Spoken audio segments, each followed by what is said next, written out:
హే everyone. So ఈరోజు మా వాళ్ళైతే వద్దన్న వినకుండా బనానా జ్యూస్ చేద్దామని ప్రిపేర్ అయితే అయిపోయారనమాట. సర్లే మామ మీ ఇష్టం, నాకెందుకు, మేము తాగే వాళ్ళమే కదా అని చేసేయండి అని చెప్పేసి అనమాట. మళ్ళీ దాంట్లోకి యాడింగ్కి దానిమ్మ యాపిల్ కావాలంటే తీసుకొచ్చేసామన్నమాట. సో మా వాళ్ళు అయితే 1 డజన్ బనానా అయితే తీసుకున్నారు మొత్తానికి మింగబెట్టడానికి. అది ఎట్లా మాకు తెలుసు చెడగొడతారని. సర్లే వినకుండా తీసుకున్న వాళ్ళని మనం ఏం చేస్తామని ఏం చేయలేముగా. సో మొత్తానికి అయితే స్టార్ట్ అయితే చేసేసారనమాట. సో మేమైతే యాపిల్ దానిమ్మ అయితే చిన్న పీసెస్గా అయితే చేసేసామన్నమాట.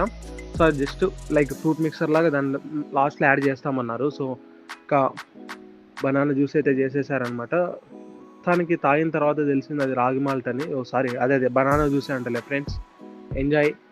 ఇంకా టేస్ట్ మాత్రం అడగండి. ఇంకా బాగుందంటే మీరు ఫీల్ అవుతారు, బాగాలేదంటే వాళ్ళు ఫీల్ అవుతారు. కాబట్టి బాగుంది అని చెప్పాలి, కాబట్టి బాగుంది ఫ్రెండ్స్. మొత్తానికి రాగి జావ తాగితే సారీ అదే బనానా అయితే మొత్తానికి అయితే తాగేసాం ఫ్రెండ్స్. టేస్ట్ మాత్రం సూపర్ అంటే సూపర్.